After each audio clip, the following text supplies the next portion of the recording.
Hi, I'm Michael Graves, and you're watching Underkill TV. Handful of gigs to do now. Take the money, run. Pull up your dress, making a mess. That's my fuel to run. This is rock and roll. Burn out to my soul. This is rock and roll. Welcome to Underkill TV here in Swansea, joined by none other than legendary punk frontman Michael Graves. Michael, it's an absolute pleasure to be here to interview you. Well, thank you. It's a pleasure to be interviewed by you. And you're out at the moment, we're right into 2019, you're out touring the UK. How's it going?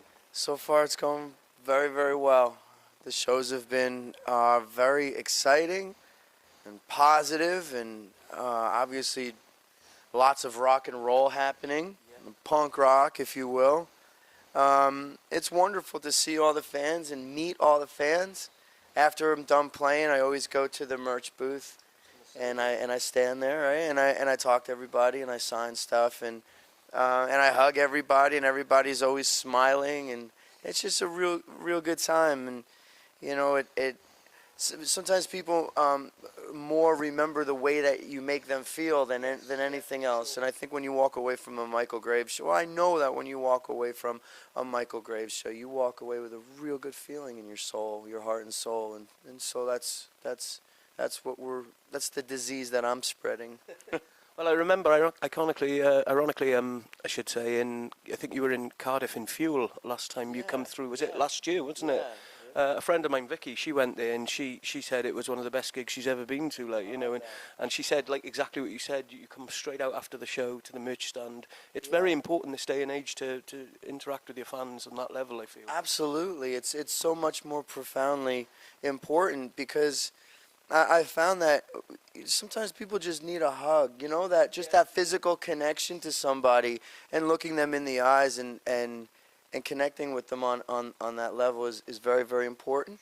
It breaks down that whole synthetic wall of, you know, I'm a rock and roll star and you're a fan, and so there's that in between. And I think that when you make people feel like, or I know that when you make people feel like, you know, feel good, and I'm standing out there and I'm not neglecting anything, that transforms people. It makes them feel good, and in turn that makes me feel good.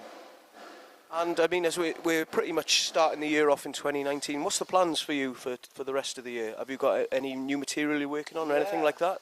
Well, we're finishing out the European tour here. That ends in March, so we still got a long way to go. I remain real focused on what I have to do out here. I'm really trying to be great.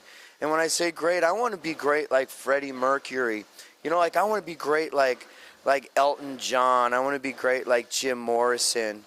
And so I'm really working on that, working on my voice and staying strong to the fundamentals and the techniques that I was taught, and keeping myself healthy and strong for the stage so that I can perform real great. And then when I get home in March, I'm going to spend some time with my family. I have 3 children, young children. I have a 9-year-old, a 7-year-old, and a 1.5-year-old. So I'll spend some time with them and then get back out on the road. I'm going to announce a South American tour real soon. And then I'm going to do some acoustic work in and around the United States. And then I'm going to get into the studio, and I'm going to record a new album. I'm going to record some new stuff. I'm working on some videos. I'm working on a new film. I'm working on a couple of films, actually. I mean, just lots of things. I'm building, a nonprofit organization. I'm getting back to blogging. I'm going to release my, I'm going to start doing my podcast again. I'm working on writing a book. I'm developing and doing a lot of different things. Still working on the documentary. Still developing this idea I have for a puppet show that's coming along fabulously. Yeah, I'm really getting into television and movie, and making plans and working towards doing things more behind the scenes than being in front of the camera. And I'm really starting to feel inside and getting the itch to write more and produce more things that are connected to music, but are more, TV, video, film type productions.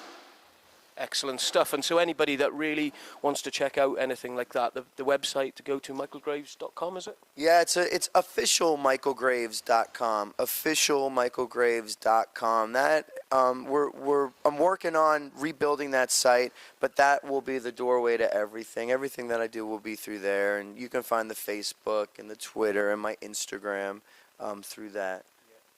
So that's what you need to do. Log on to that. Also, give them a follow on Twitter. Give them a like on Facebook as well. One thing I wanted to ask about you, with you saying you're making a new album. I mean, it seems to be a lot in the music industry now. A lot of big artists do it. Seem to do this, crowdfunding. Yeah. What's your views on that, Michael? I think it's a great way to raise capital for projects for independent artists. If you have a fan base, if you have a source that you can reach out to and create value for the product that you're putting out, it's a wonderful way to capitalize your business and projects. If you're smart about it and you're innovative and you're creative, it's a wonderful way for independent artists to build a company and to get products and projects out there. It's a wonderful thing. It's sort of a lot of the artists that I have spoke to that have done a pledge sort of thing. It seems to say you do cut the middleman out with the record company. At Sure. least you get something back that what Sure. people are putting in. Sure, it definitely allows the independent artists to operate on a level that they weren't necessarily able to operate on years ago when this sort of technology, these platforms weren't around. Now, what's happening is you start to see the cream of the crop. You start to see the artists that are that have high management skills, that have leadership qualities, that have a mind for business, and they're disciplined and they're focused, and they're able to efficiently execute what it takes to fulfill all those things and to program the technology and to have a team around them, because not just one person can do it. You can't just one person can't do it.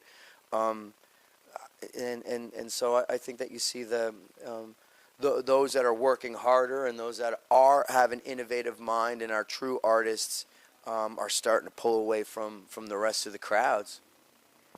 Excellent stuff. And so going back to possibly a new album, then you're looking maybe 2020 for that. Then it sounds like you've got a busy 2019. Yeah, I don't know when I'm gonna put it out. I'm gonna start to work on it in June. Okay, all right. Hopefully, once I get that record rolling, I'll find other companies, other individuals that will take to it and see my vision to do the other things that I want to do with it. Sure. I am going to aim for in this new year and beyond a higher level of production quality.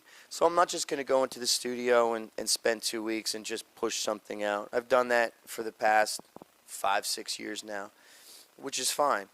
But I'm gonna click the whole production thing a little bit higher, because I have these dreams in my head of what I want to bring to this stage and what I want this music to turn into, and I am not going to compromise like I have in the past. It's time for me to put the pedal to the metal and realize these dreams in my head or fail, but I won't. Excellent stuff. Well, Michael, it's been a pleasure talking to you. I know you're going to be getting ready to sound check very soon, so we do appreciate the time talking to you. I just wanted to say one more thing. It's always a pleasure to actually talk to somebody who's written one of my favourite songs of all time, When We Were Angels. I absolutely adore that song. That was one of the best songs I've ever heard, and it's got a lot of sentimental value to me, so thank you for bringing the music to everybody. Thank you for honouring my life and my work that way. I appreciate it. And it's truly a blessing to have an effect and be a force like that in your life as well. I recognize that. I appreciate that. Thanks a lot. Well, And I'm a big fan of your camera person. oh, she's great. Camera girl. Well, this is Alistair for Underkill TV signing out with the one and only Michael Graves. Make sure you check him out on his website, Michael Graves, officialmichaelgraves.com. Check out the Facebook, check out the Instagram, and give him a follow on Twitter. This is Alistair signing out of Underkill TV with Michael Graves. Thank you.